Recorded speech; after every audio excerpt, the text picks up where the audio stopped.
Welcome back to our channel. నేను మీ కావ్య.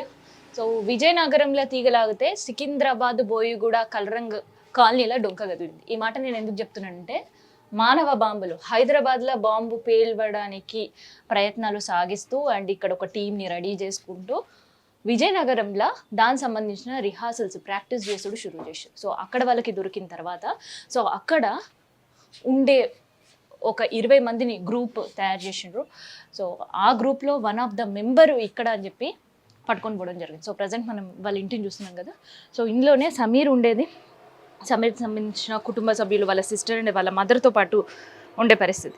కానీ ఇప్పుడు మనం చూస్తుంటే ఎప్పుడైతే సమీర్ని అదుపులోకి తీసుకుర్రు పోలీసులు, ఆ తర్వాత నుంచి ఇక్కడ ఉండే కుటుంబ సభ్యులు ఒక రోజు ఉన్నారు, ఆ తర్వాత నుంచి మాయమయ్యే పరిస్థితి. సో ఇక్కడ ఒక పేపర్ కూడా రాసి పెట్టారు. సో అది చూడండి ఒకసారి. సబ్ న్యూస్ ఛానల్స్ హమ్ హాస్పిటల్ జా రహే హే అని చెప్పి ఒక న్యూస్ పేపర్ ఇన్ఫర్మేషన్ కోసం అని ఒక పేపర్ రాసి వదిలేసి పెట్టిన పరిస్థితి. సో ఒక్కసారి మనం ఇక్కడ వాళ్ళతో కూడా మాట్లాడదాం. అసలు ఎట్లా ఉండే వీళ్ళ పరిస్థితి అండ్ ఇన్ని సంవత్సరాల నుంచి వీళ్ళు ఉంటుండే అనేది కూడా ఒక్కసారి బస్తీ వాళ్ళతో మనం మాట్లాడే ప్రయత్నం చేద్దాం. ఎందుకంటే ఇక్కడైతే మనం చూస్తున్నాం కదా, రూమ్ అయితే లాక్ చేసింది. సో ఇక్కడ ఉండే సమీర్ని పట్టుకోవడానికి పోలీసులు కష్టపడిననే చెప్పొచ్చు. ఎందుకంటే సిరాజ్ ఎవరైతే మనకి విజయనగరంలో పట్టుబడ్డాడో ఆ సిరాజ్ ఫోన్ కాంటాక్ట్స్ ఎప్పుడైతే పోలీస్ వాళ్ళు వెతకడం స్టార్ట్ చేసిర్రో, సిరాజ్ని అదుపులోకి తీసుకొని ఆయనను విచారించడం ప్రారంభించారు. సో ఆ విచారించిన క్రమంలో ఒకటి కాదు, ఇద్దరు కాదు, దాదాపు 20 మందితోటి ఒక గ్రూప్ ఫామ్ చేసిర్రు అనేది తెలిసింది. సో ఆ 20 మందిలో 10 మందిని ఇప్పటికే తీసుకున్నారు. 11వ వ్యక్తి ఇక్కడ ఇప్పటివరకు మనం ఇంటి దగ్గర చూసినాం కదా, వాళ్ళ కుటుంబ సభ్యులు పరారీలో ఉన్నారంట. అది కంప్లీట్ క్లియర్ పిక్చర్. ఎందుకంటే 16th ఆయన అరెస్ట్ చేసిండ్రు, 17th 18th 2 రోజులు ఫ్యామిలీ మెంబర్స్ ఉండే. ఆ తర్వాత నుంచి ఎవరు ఎక్కడ పేరో తెలియదు, ఆ స్టిక్కర్ మాత్రం 2 రోజులుగా ఉంటుంది. సో ఇక్కడ బస్తీ వాళ్ళతో ఒకసారి మనం మాట్లాడే ప్రయత్నం చేద్దాము. ప్రయత్నం ఎందుకు అంటున్నానంటే దీనిపైన రెస్పాండ్ అవుతారో లేదని నాకైతే తెలియదు. సో అందుకని ఒక్కసారి వాళ్ళతో మాట్లాడదాం. అసలు వాళ్ళ బిహేవియర్ ఎట్లా ఉండేది అండ్ మెయిన్గా ఈ కాలనీ వాళ్ళు ఏంటంటే ఇట్లాంటి వాళ్ళని ఇక్కడ ఉండొద్దు, ఖాళీ చేయించాలని గత 2 రోజుల క్రితం కూడా ఒక డిమాండ్స్ అనేవి కూడా వినిపించినాయి. సో అందుకని ఒకసారి మనం వాళ్ళతో మాట్లాడే ప్రయత్నం అయితే చేద్దాం. ఎన్ని సంవత్సరాలుగా ఉంటున్నారు మీరు ఇక్కడ ఇదే కాలనీలో? మేము అక్కడ 70-80 నుంచి ఉంటున్నామండి. 80s నుంచి? మా ఫాదర్ తర్వాత నేను 60 అబవ్ ఉన్నాను. ఇక్కడ ఉంటాను నేను. ఓకే. సో ఏంటిది వీళ్ళ ఫ్యామిలీ మెంబర్స్ ఎట్లా? ఫ్యామిలీ మెంబర్ అంతా బాగానే ఉన్నారు, కానీ అబ్బాయి ఇప్పుడు కొత్తగా న్యూస్ తెలుస్తుంది కదా, అవును, ఉగ్ర బాంబులు తయారు చేస్తున్నారు అనేసి. సో ఎట్లా ఉంటుండే ఆయన బిహేవియర్? అబ్బాయి అయితే ఇక్కడ అయితే అడవుడు చేసేవాడు కాదు, గొడవలు పడేవాడు అయితే కాడు, సైలెంట్ గానే ఉండేవాడు. విన్నారా? ఈ మధ్యలో ఇప్పుడు తెలిసింది మాకు ఏంటని, ఉగ్రవాదులతో లింక్ పెట్టుకొని బాంబులు చేస్తున్నాడని. అలాంటి వాడిని ఉపేక్షించేది లేదు, కఠినంగా శిక్షించాలి. విన్నారా? ఎందుకంటే అమాయకుల ప్రాణాలు తీసేవాడిని ఎవరిని వదలకూడదు. విన్నారా? ఎవరిని వదలకూడదు. వాడిని మాత్రం వాడు ఉగ్రవాదులతో వాళ్ళు లింక్ ఉన్నాడంటే వాడిని కఠినంగా శిక్షించాలి. విన్నారా? ఇక్కడ మీటింగ్స్ పెట్టుకునే వాళ్ళు అలాంటిది ఏమీ లేదు, మాకైతే అలా ఏం తెలియదు. ఇక్కడే ఉంటాం కనుక అలాంటివి ఏమీ లేదు. ఇదే ఫస్ట్ టైం మాకు ఈ న్యూస్ తెలిసింది. విన్నారా? అబ్బాయి అయితే ఎక్కువ ఎక్కడ ఎవరితో పరిచయాలు ఇక్కడ పరిచయాలు అయితే లేవు, బయట చెప్పలేము. మరి బయట పరిచయాలు తెలియదు మనకి. ఇక్కడైతే కాలనీతో ఎవరితో మాట్లాడేవాడు కాదు, మామూలుగా వాళ్ళ జాబ్ ఏదో వాళ్ళు చేసుకునేవాళ్ళు. ఇప్పుడు లింక్ తెలిసింది కనుక వదిలే ప్రసక్తి వదలొద్దు అంతే కదా. మరి ఉగ్రవాదులు అంటే మరి వాళ్ళు బాంబులు పెడుతున్నారంటే ఎంతమంది జనాలు చనిపోవచ్చు, ఎంతమంది కుటుంబాలు ఆగమైతే. ఇప్పుడు చూడండి, పల్వామా దాంట్లో 36 మెంబర్ని వాళ్ళకు కాల్ చేశారు ఉగ్రవాదులు. విన్నారా? వాళ్ళ ఫ్యామిలీ ఎంత బాధపడుతుంది ఈరోజు. విన్నారా? చాలా మంది ఫ్యామిలీ పెద్దలను కోల్పోయిన పరిస్థితి. మోడీ గారు మంచి డిసిషన్ తీసుకున్నారు. ఆ ఉగ్రవాదులను ఎవరైతే పాకిస్తాన్లో ఉన్నారో వాళ్ళందరినీ లేపేయాల్సిందే. విన్నారా? పాకిస్తాన్ వాళ్ళతో మనకు అవుతుంది కనుక పాకిస్తాన్లను కూడా లేపేయాల్సిందే. ఊరికి ఎన్నాళ్ళని ఈ రిస్క్ అనుభవిస్తున్నాం మనం ఇండియాలో ఉండి. విన్నారా? ఎక్కడో ఒక చోట బాంబులు పెడుతున్నారు, కొన్ని 100 మంది చనిపోతున్నారు. ఇంకా ఇన్నాళ్ళు మనము అనుభవించాలి ఈ బాధ. అవును, ఒక పక్కనేమో మనం ఉగ్రవాదులు ఎక్కడున్నారో అని అటు ఆర్మీ వాళ్ళు కావచ్చు, పోలీస్ వాళ్ళు ఈ ఆపరేషన్ చేస్తుంటే మనం టెన్షన్ ఫుల్ గా చూస్తున్నాం. కానీ మన ఇంటి పక్కనే ఇంత పెద్ద ప్లాన్ చేస్తున్నారు తెలిసిన తర్వాత ఏమనిపించింది మీకు అసలు? ఇంకా మేము షాక్ అయిపోయాము. షాక్ లో ఉన్నారు అసలు? అంతే కదా మరి, షాక్ అయిపోయాము మేము. విన్నారా? మా పక్కనే ఉంటారు, మాకే తెలియదు. మరి విన్నారా? మా పక్కనే ఉంటాం, మాకే తెలియదు కనుక విడిచే ప్రసక్తి లేదు, వాడిని విడవకూడదు. విన్నారా? అంతే. అంటే మీ పేరేంటి? నా పేరు ఇందిరమ్మ. ఉమ్. అంకుల్ చెప్పినారు సో కదా. అసలుకి ఒక్కసారి ఈ న్యూస్ తెలిసిన తర్వాత వాళ్ళ ఫ్యామిలీ మెంబర్, వాళ్ళ మదర్ వాళ్ళ అక్కతో ఉంటాడా? వాళ్ళ ఫ్యామిలీ వాళ్ళ అక్క వాళ్ళ అమ్మతో ఉంటారు. అంటే అబ్బాయి అయితే ఏమి ఇక్కడ గొడవలు చేసేవాడు అలాంటి వాడైతే ఏం కాదు, కానీ లోపల చేసేది మాకేం తెలియదు కదా. వాళ్ళు 50 ఏండ్ల నుండి ఈ అబ్బాయి ఇక్కడే పుట్టాడు ఇక్కడే పెరిగాడు, కానీ ఎప్పుడు ఇలాంటివి చేయలేదు. మేమే షాక్ అయినాం ఆ అబ్బాయి అలా చేసిండ్రంటే. అక్కడనేమో ఆర్మీ వాళ్ళేమో కొట్లాడుతుంటే ఇక్కడనేమో వీడు ఇలా చేస్తున్నాడు. అతన్ని ఇడిచిపెట్టేదే లేదు. ఎంతమంది ప్రాణాలు తింటారు, ఎంతమంది ప్రజల ప్రాణాలు పడతాయి. ఒక్కదైతే బాంబు పెట్టిండ్రంటే ఎంతమంది చనిపోతారమ్మా చెప్పవు. సో ఈ బండి కూడా ఆయనదేనా? బండి కూడా అయింది. బండి కూడా వాళ్ళది. సో వాళ్ళ ఇంట్లో ఇంకెవరైనా ఏమైనా ఉద్యోగం చేస్తారా? ఈ అబ్బాయి ఒక్కడే? వాళ్ళ అక్క కూడా చేస్తుంది. వాళ్ళ అక్క కూడా చేస్తుంది. అబ్బాయి లిఫ్ట్ ఏదో జాబ్ చేస్తారంట. మేము కూడా అంత వాళ్ళతో అంత క్లోజ్గా ఏమి ఉండము. ఉండరు. అసలు పరిచయాలు ఉంటే వాళ్ళతో మాట్లాడతారు అసలు ఎవరైనా? మాట్లాడతారా అంటే అంతకు ముందు ఈ అబ్బాయి ఇలా చేయలేడంటే మాట్లాడతారు. ఇప్పుడు ఈ అబ్బాయి ఇలా చేసిండంటే ఎవరు మాట్లాడతారు? ఇప్పుడు అందరికి భయమే కదా అట్లా.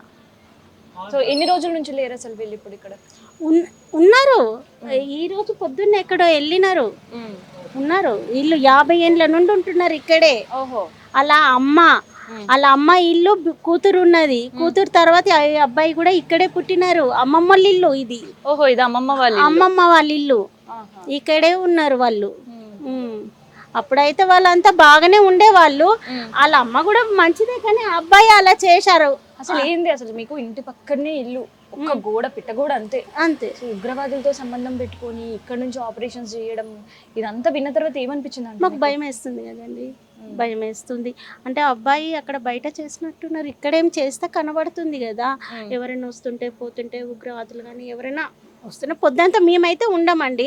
ఇప్పుడు 2 వరకు ఇక్కడ ఉంటాం. 2 తర్వాత బయట, మాది హోన్ హౌసే కానీ బయట రెంట్కి ఉంటాము.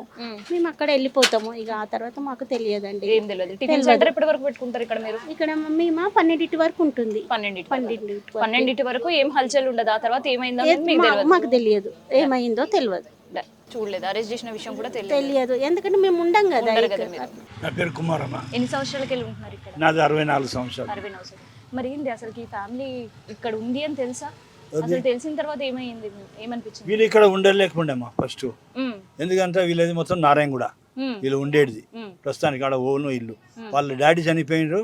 వాళ్ళ అమ్మ వాళ్ళ ఇల్లు ఉండే, అది చనిపోయిండాను కాబట్టి ఆయనకి ఇచ్చేసారు. వాడు వచ్చినాక ఇక్కడ పుట్టలేడు, ఆనే పుట్టిండు. ఎక్కడ చిక్కడపల్లిలో పెద్దదైన తర్వాత చదువుకొని చేసుకొని ఈ ఉద్యోగం చేసిండు. ఇక ఏ ఉద్యోగము?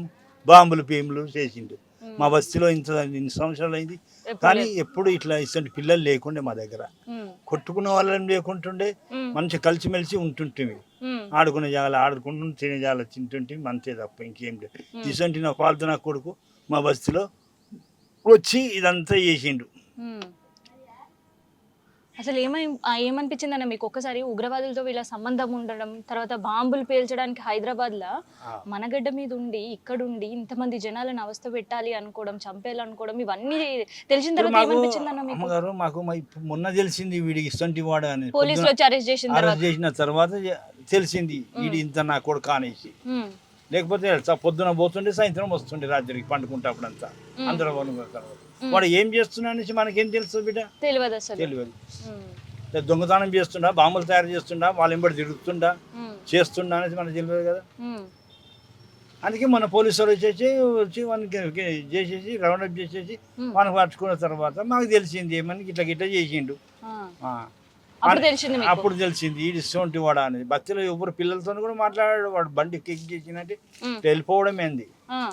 మన రాత్రి అందరు తిన్నాక చేసినాక వాళ్ళు వచ్చి పండుకుంటుండే.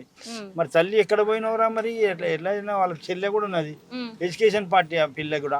మరి అడగాల ఎక్కడ పోయినా, ఏం డ్యూటీ చేస్తున్నావు మరి అది మాట్లాడుకోరు. వాళ్ళ ఇంటి సంగతి మనకేం తెలియదు. బస్తీలో మాత్రం ఇట్లా ఎప్పుడు లేదు. ఎప్పుడు లేదు. బస్తీ పేరు బస్తీ పోరల్ని ఖరాబ్ చేసిన ముండా కొడుకు వీడు.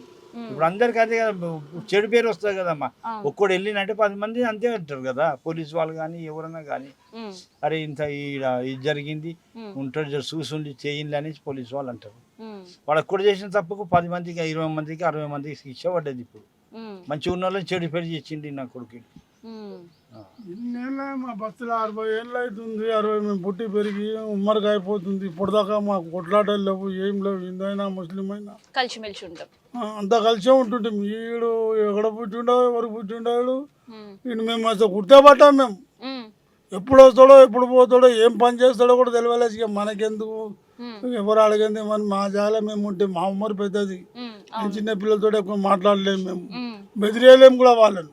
మన హిందూ పిల్లలన్నా బెదిరిస్తే జర అనికి ఖర్చు వెళ్ళిపోతాడు, కానీ వాళ్ళని బెదిరాలంటే కష్టం కాదు. మనం ఏమో అన్నాం అనుకో, అరే మన పోలనాథ్ తుమ్ముకోనా జీవనం ఇట్లా ఉంటుంది వాళ్ళ పరిస్థితి. అంత పవర్ మీద ఉంటారు వాళ్ళు. మనం ముస్లిం తోటి మనం మాట్లాడలేము, మనం అంత పొరంతో అంత కుర్చీ మీద కూకుంటే పెద్ద మంది వస్తలేగారు. మన పిల్లలు లేచిపోతారు. క్యారే అంటో నవ్వుతో కాకూడదు అట్లా పిల్లలు ఉన్నారు ఇక్కడ తయారైపోయి. అమ్మ నాన్న చెప్పాలా, रे बड़े लोग आए तो उठ जा रहा रे ऐसा नहीं आड़ुंटी यारे टीचर ऐसी बोल रहा रे स्कूल में तो अम्मा बाबा ऐसे सिखाया रे లేకడాడు మాటలు కూడా లేకడాడు. అట్లా ఉన్నారు. వీళ్ళకి ఎవరు చెప్తారో ఏమమ్మా. నిజంగా అంటున్నామా, ఇప్పుడు గుడి పండుగ అవుతుంది మాది, ఎంత షాన్గా అవుతుంది. పెద్ద పెద్ద ఆఫీసర్లు నాయకులు వస్తారు. పెద్ద పండుగ 9:30 కూడా చేస్తాం. ఆ టైంలో మొన్న అయిపోతే ఎట్లా అవుతుందమ్మా, చాలా ఘోరమే కదా. వాడు మరి ఇంట్లో ఉన్నారు, మరి వాళ్ళు ముస్లింలు అయితే మనం పక్కకుండా కూడా మనం పోయి మాట్లాడలేమమ్మా. ఇప్పుడు రంజాన్ కంటే ఇప్పుడన్నా మన పెద్ద మనుషులు ఉన్నోళ్ళమే మాట్లాడుకుంటాం, కానీ ఇటువంటి పూలతోటి మాతో బాడారు, మేము మాతో మాట్లాడము. వాడి ఉమ్మరు కూడా ఏమంటుందమ్మా, వాడికి అట్లా చేస్తాడమ్మా. వాడు ఒకటే తల్లికి ఒక్క కొడుకు, వాడు కష్టం చేసి ఇల్లు నడుపుకునే పొజిషన్లోకి రావాలి వాడు. మందులమ్మ వీళ్ళు మన భారతదేశంలో ఉండి మన నీళ్ళు గాలి తినుకుంటా ఇటువంటి పనులు చేస్తుంటే చూసేసేయాలమ్మ, పెట్టద్దు. రెండో వానికి అవకాశం ఇవ్వకుండా ఉండాలంటే ఈ పనులు చేయాలి. ఇప్పుడు ఈ కార్యక్రమం మొదలు పెట్టాలి ఇటువంటి వాళ్ళకు. మనం ఇక్కడ ఎందుకు, ఇంకా హైదరాబాద్లో ఎంత ఉందో ఇక అక్కడ పరిస్థితి చెప్పలేము మనం. అసలుకి ఈయన పట్టుబడ్డ తర్వాత అసలుకి ఏమనిపించింది అన్న మీకు? ఈ పక్కన అనిపించిందా? ఐరన్ అయిపోయింది. ఏమరా పక్కల పల్లెము పెట్టుకుని ఉన్నాడు. పట్టుబడ్డప్పుడు పోలీసులు ఎక్కినప్పుడు పైనకి చూసారు అన్న అప్పుడు పోలీసులు ఉన్నది. ఏమైంది సార్ అంటే పూరా ఆకి నిచ్చే బోల్తే తుమ్లో నయానా అనేసి అన్నారు పోలీసు వాళ్ళు. పోలీసు వాళ్ళు మొత్తం చెకింగ్ చేసి అంతా వచ్చి రాగానే వానికి బ్లాక్ టోపీ వేసేసి పట్టుకొని తీసుకెళ్ళారు. ఎందుకు తీసుకుపోతున్నారు సార్, తర్వాత చెప్తాం అన్నారు. అంతే తప్ప ఇంకా మాకు ఏం చెప్పలేదు అన్న. ఎంతమంది వచ్చారు? 16 మంది వచ్చారు. అక్కడ ఎప్పుడైనా బస్తీలో అడుగు పెట్టిరా పోలీసు? లేమా, నిన్న మొన్న చూసినాం. 64 ఏళ్ళ తర్వాత మొన్న చూసినాం పట్టుకపోనీకి వచ్చినప్పుడు 16 మంది పోలీసు ఆ మిలిటరీ డ్రెస్ మీద అంతా. ఆ తర్వాత ఎట్లా తెలిసింది మరి మీకు ఈయన చేసిన ఘనకార్యం గురించి? మాకు 2-3 రోజుల నుంచి వాళ్ళు కార్లో పోతారు వస్తారు. మాకేం రోడ్డు కదా అన్నట్టు, మనం పబ్లిక్ కదా అనేసి మనం ఊకున్నాం. వాళ్ళ ఇన్ఫర్మేషన్ దొరికింది. 4-5 చక్కర్లు కొట్టే వరకు వాడు ఆల్రెడీ ఉన్నాడు ఇంట్లో. వచ్చి గ్రిప్ చేసేసి మొత్తం వాడిని పట్టేసుకొని బయటికి తీసుకుపోయి కార్లో కూర్చొని పెట్టి అర్థం అట్లా తీసుకుపోయారు. ఎప్పుడు అంతమంది పోలీసులు రాలేమ్మా. మా బస్తీలో ఎవరు కొట్టుకోలే, చేయలేవు. పోలీస్ స్టేషన్ కూడా పోలే ఎవరమ్మా. నాకు 64 years ఇప్పటిదాకా గోపాలపురం పోలీస్ పిఎస్ వస్తుంది. నా పేరుంటే మీరు చెప్తున్న గుర్తుంది అంతే. చెప్తున్నామా, అసలు మేము అట్లా తిరిగినామమ్మా. మరి ఇట్లాంటి వాళ్ళని ఏం చేయాలమ్మా? ఇల్లు కాల్ చేపిస్తాం, వాడిని లేకుంటే ఏమైనా చేస్తారు మా పిల్లలు. ఓ మాట ఇక్కడ మాత్రం వద్దు వాడు. ఇప్పుడు ఒకడు తప్పు చేస్తే 10 మంది శిక్ష పడుతుంది కదమ్మా. ఇది మామూలు ముడిచట కాదు కదా, మొత్తం పానం పోయే మాటలు కదా ఇవన్నీ. వాడు ఒకడు గలీజ్ కాడ అయితే అందరు గలీజ్ అవుతారమ్మా. అట్లా అని నేను చెప్పేది. ఆమె మన ఇల్లు కాల్ చేపించేసి వాడిని ఇడికించి తోసేయాలి బయటికి, అంతే. ఇక్కడ ఉండకూడదు. ఇప్పుడు వేరే వాళ్ళు కూడా చెడిపోతారు కదమ్మా. ఇంట్లో వాళ్ళు ఎవరైనా ఏమైనా పనికి పోతారా బయటకి, లేదంటే ఈయన పైన ఆధారపడి ఉంటారా వాళ్ళ అమ్మ అక్క గిట్లా? నేను చిన్నగా ఉన్నప్పటి నుంచి వాళ్ళ సంసారం ఎట్లుండేనో నాకు ఎరక. వాళ్ళ సంసారం వాళ్ళ అమ్మ 8 పెళ్ళిళ్ళు అయినాయి. వాళ్ళ 8 మంది షేకులను చేసుకుంది, ఉంచుకునడం పోవడం. అంత ఒక సంవత్సరం ఉండి పైసలు ఆగడం అంతా తీసుకొని మొత్తం వాని పక్కకు కూడా మళ్ళీ ఇంకొని చూసుకోవాలి అంత దుబాయ్దే మొత్తం అంతా వాళ్ళని తీసుకొని ఏకలంగా అంతా వాళ్ళ అమ్మ ఎంజాయ్ చేసింది అందరితో. అసొంటి కొడుకులకు ఎక్కువమే పుట్టిండి ఈడు పుట్టిండి. ఆఖరికి ఒక ఆటో డ్రైవర్ని పెట్టుకుంది చెక్కడపల్లిలో వాణి పుట్టిన కొడుకు లేదు అంతే. ఈ కొడుకు ఓ బిడ్డ పుట్టింది అంతే. పనికి ఇంకెవరు పోరు, ఏం తెచ్చినా ఈ పిల్లగాడు తెచ్చిందే. ఆడు ఏం తెస్తాడో దేవునికి ఎరక, ఇంట్లో ఏం జమ అవుతుందో దేవునికి ఎరక, వాళ్ళ అమ్మకి ఎరక, వాళ్ళ చెల్లెకి ఎరక. ఎవరు ఇంకా బయటకు పోయి ఏం పనులు లేదు. ఆడ కూడా పోతాడు, పొద్దు మీదకి వస్తాడు. అగో ఇవాళ పేపర్లు వేసిండు తన విజయనగరంలో 42 లక్షలు ఉన్నాయంట. ఇంకోటి ఉన్నాడు కదా వినంబడి విజయనగరంలో ఉంటాడు, బట్టి పట్టుడు పోయిండు 42 లక్షలు ఖాతాలో ఉన్నాయంట. మీ పేరేంది అక్క? ఇక్కడనే ఉంటారా మీరు? ఇక్కడనే ఉంటారు. సరే ఏంది ఈ సమీర్ ఇష్యూ తెలిసిన తర్వాత ఏమనిపించింది అసలు మీకు? మా ఆయన అయితే సైలెంట్గా ఉంటుండే, గమ్మున వచ్చి బండి పెట్టిపోతుండే, మళ్ళీ డ్యూటీకి వెళ్ళేటప్పుడే మళ్ళీ బండి తీసిన అంత మాత్రమే తెలుసు. ఇక్కడ ఎవరితో ఏం ఎవరితో మాట్లాడి సైలెంట్ ఉంటుండే. అసలు ఇక్కడ ఎవరితో సంబంధాలే లేవు. ఎవరైనా వచ్చిపోయే వాళ్ళ ఆయన రూమ్ అంటే మాకైతే తెలియదు, మేము లోపల ఉంటాము, ఎవరు వచ్చింది లేదు తెలియదు. అక్కడ ఉగ్రవాదులతో సంబంధాలు ఉన్నాయి కావచ్చు, మానభంగుల తయారీలో ఈయన కూడా ఒక వన్ ఆఫ్ ద మెంబర్. ఇట్లాంటి విషయాలన్నీ తెలిసిన తర్వాత ఏమనిపించింది? భయం వేస్తుంది. అది నేను నమ్మలేకపోతున్నాం, అది నిజమా అబద్ధం అని తెలుసుకోలేకపోతున్నాం ఎవరం. వాళ్ళ ఫ్యామిలీ మెంబర్స్ ఎవరితో మాట్లాడేటోళ్ళ? ఇక్కడ మాట్లాడతారు వాళ్ళు, ఉండేటోళ్ళు మంచిగానే, అందరూ మంచిగానే ఉంటుండే. ఎప్పుడు ఎవరికి ఏ అనుమానం రాలేదు అసలు? ఎవరికి అనుమానం రాలేదు. అన్న మీ పేరు ఏంది? ప్రవీణ్. సో ఎట్లా ఉంటుండే వీళ్ళు అసలు? వాళ్ళు ఉండేది మా ఇంటి ఎదురుగానే. మేము మా తాత వాళ్ళ ఇల్లు ఇది, మాకు ఒక రూమ్ వచ్చింది. మేము ఇంతకు ముందు రెంట్కి ఉండేటోళ్ళం. నేను వచ్చినప్పుడు చాలా చిన్న కుర్రోడు అతను, చాలా చిన్నగా ఉండే, స్కూల్కి వెళ్తుండే ఆ టైంలో. కానీ బయటకు మాత్రం రాకపోతుంది, బయట తిరగకపోతుండే పాపం. ఎవరితో మాట్లాడారు, ఎవరితో ఫ్రెండ్షిప్ కూడా లేదు ఇక్కడ అయినది. వాళ్ళ అక్క మాట్లాడితే వాళ్ళ అక్క వాళ్ళ మమ్మీతోటే మేము మాట్లాడుతుండే. డ్యూటీకి వెళ్తుండే, వస్తుండే, లంచ్ టైంకి వస్తుండే, లంచ్ చేసి మళ్ళీ డ్యూటీకి వెళ్ళిపోతుండే. ఏం పని చేస్తారు? లిఫ్ట్ మెకానిక్ అని. అసలు ఇన్సిడెంట్ తెలిసిందా మీకు? 4 రోజుల కింద ఇక్కడ అయిందంట. నేను ఇంట్లో నుంచి బయటికి రాలేదు, కింద ఏం జరుగుతుందో నాకు తెలియలేదు. తెలిసిన తర్వాత ఏమనిపించింది? తెలిసిన తర్వాత నాకైతే నిజంగా మేడం నమ్మబుద్ధి కాలేదు. అంత చిన్న కుర్రోడికి ఇంత పరిచయాలు ఎట్లుంటాయి అనిపించింది. తర్వాత పోలీస్ ఇన్వెస్టిగేషన్ చేయడం కావచ్చు, ఇక్కడ రావడం కావచ్చు, వీళ్ళు అరెస్ట్ చేయడం కావచ్చు, వీళ్ళకి సంబంధించిన ఇన్ఫర్మేషన్ అందరికి తెలిసేటట్టు చెప్పడం కావచ్చు. చెప్పిన తర్వాత ఏమనిపించింది? ఎందుకంటే ఒక బాంబ్ బ్లాస్ట్కి ప్రయత్నం చేసుడు అనేది మానవ బాంబుగా ఉండడం. ఇప్పుడు ప్రస్తుతానికి వాళ్ళ మమ్మీ వాళ్ళ అక్కయ్య అంతా ఏమంటారు, ఈ గొడవల ఆ కుర్రోడు ఇది ఇరికిపోయిండు అన్నట్టు. ఎక్కడో విజయనగరంలో ఉండే వాళ్ళకి ఈయనకి ఇక్కడ కాంటాక్ట్ ఉండడం అనేది తెలిసిన తర్వాత ఏమనిపించింది అన్న మీకు? అది విజయనగరం నుంచి ఎవరో పరిచయం అయిందని చెప్పి మీ మీడియా వాళ్ళే చెప్పారు మేడం. నిన్నగాక మొన్న చెప్పారు. ఎవరో సిరాజ్ అంట, అతను పరిచయం అయ్యాడని చెప్తారు. అసలు ఒక్కొక్కటి ఈయన గురించి తెలుస్తుంటే బయట అసలు ఏమనిపిస్తుంది? ఇదే చుట్టుపక్కల మీరు కూడా ఉంటున్నారు, ఒక గోడ, ఆయన సామాన్యంగా ఎవరితో మాట్లాడాడు ఈ ఏరియాలో. వాళ్ళు పొద్దుగా లేచి ఆయన డ్యూటీ ఏందో ఆయన డ్యూటీ అంతే, వెళ్ళిపోతాడు, లంచ్ చేసేసి మళ్ళీ వెళ్ళిపోతాడు అంతే. మళ్ళీ సాయంత్రం వచ్చినా కానీ బయటికి రాడు, మళ్ళీ అసలు రాడు. ఎవరితో ఫ్రెండ్షిప్ కూడా లేదు ఇక్కడ ఆయనకి, ఎవరితో ఏం సంబంధాలు, ఎవరితో మాట్లాడాడు ఇంట్లోనే. మీకేమనిపించింది అంటే ఒక్కొక్క విషయం తెలుస్తూ ఉంది అంటే ఒక విజయనగరం వాళ్ళతో కాంటాక్ట్ ఉండడం కావచ్చు, మానవ బాంబు తయారీకి సంబంధించి కావచ్చు, హైదరాబాద్లో పేలుళ్ళకి వీళ్ళు ప్లాన్ చేసారు, ఇవన్నీ ఒక్కొక్కటిగా పోలీసులు ఒక్కొక్క విషయం చెప్తుంటుంటే ఏమనిపించింది? నాకు భయం వేస్తుందమ్మా, అది నిజమా అబద్ధమే. మా పక్కకి ఇంత సైలెంట్ ఉండి ఇట్లా వేస్తురా అన్నాడు, నమ్మలేకపోతున్నాం ఎవరం. అందరికి భయం అయిపోతుంది, మళ్ళీ వేరే దగ్గర ఎక్కడ ఇది చేస్తారో అమ్మాయి అనేసి మా పక్కకే ఇది ఉండి ఇట్లా వేస్తుండే అన్నట్టు భయం అయిపోతుంది. ఎన్ని సంవత్సరాల నుంచి అసలు తెలియకుంటుంది. సో ఈ కాలనీ వాళ్ళు ఏం డిమాండ్ చేస్తున్నారు? చాలా మంది అలానే అదే ఇక్కడ నుంచి పంపించాలనే డిమాండ్ చేస్తారు. సో ఇదనమాట మొత్తానికైతే మనం చూస్తుంటే ఈ కాలనీ వాసులకి ఆయనకు సంబంధించి ఎటువంటి ఇన్ఫర్మేషన్ తెలియకుండానే, అంటే ఇంట్లో ఉన్నారా లేదా, ఒక సైలెంట్ కిల్లర్ లాగానే బిహేవ్ చేసిండు, ఒక సైలెంట్ కిల్లర్ లాగా మాత్రమే ఉన్నారు. సో ఎప్పుడైతే విజయనగరంలో సిరాజ్ని పట్టుకున్నారో ఆ తర్వాత సమీర్కి సంబంధించిన డొంక గదిలింది. సో అక్కడ తీగలాగితే ఇక్కడ డొంక గదిలి ఆ తర్వాత ఒక్కొక్కటిగా ఈయనకు సంబంధించిన ఇష్యూస్ బయటపడుతూ ఉన్నాయి.